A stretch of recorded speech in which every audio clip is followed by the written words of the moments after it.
Avril 2012, devant le cimetière de Ghisonaccia, une marche silencieuse. Depuis 2010, la région est le théâtre d'une série de règlements de comptes. Les habitants dénoncent errements et fuites de la part des enquêteurs. Aujourd'hui, nous appelons à ce rassemblement à 2 pas du cimetière, mais aussi de la gendarmerie, comme un symbole. Combien devrons-nous avoir de morts pour que les pouvoirs publics réagissent ? 2 ans plus tard, un mémoire que nous nous sommes procuré, rédigé par un ancien enquêteur de gendarmerie, jette une nouvelle lumière sur ces critiques. Des faits parfois anciens, mais inquiétants, comme une vaste opération visant un réseau de machines à sous et de blanchiment en 2003. Théoriquement cloisonnée, des rumeurs de fuite circulent pourtant avant son déclenchement à Calvi. L'opération est maintenue, elle se révèle fructueuse partout en Corse et sur le continent, sauf en Balagne.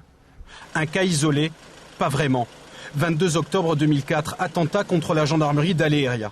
Quelques jours plus tard, une centaine de militaires appuyés par le GIGN mènent un coup de filet. Problème, la veille à 18h, une réunion de cadrage rassemble les enquêteurs qui ciblent une voiture utilisée pour l'attentat. Elle est retrouvée incendiée près d'Aléria peu après. Commentaire du rédacteur de la note. Les auteurs de l'attentat ont été renseignés 1h30 après la fin de la réunion. Et le propos est parfois encore plus explicite. Un gendarme de Bastia renseignerait des militants du FLNC du 22 octobre.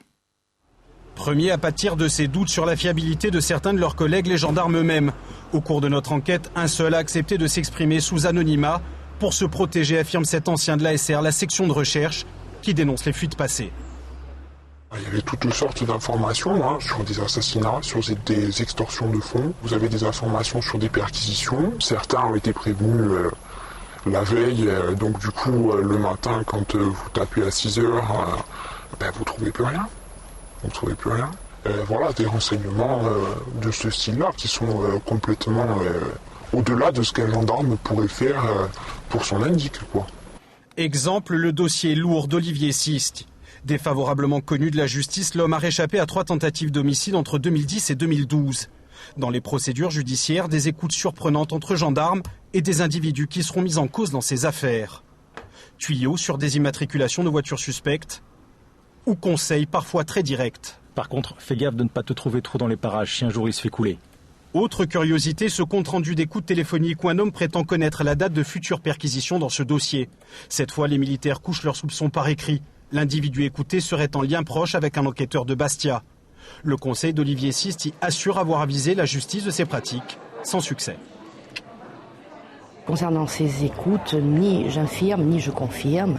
Par contre, ce que je peux vous dire, c'est que j'ai eu à connaître des pratiques déloyales émanant de gendarmes, pratiques illégales, mais pratiques également très dangereuses, qui m'ont conduit à alerter les magistrats, et mes courriers sont demeurés vains. La justice sait, la justice a vu ou a eu en main certains rapports qu'on a passés sous silence, bien évidemment.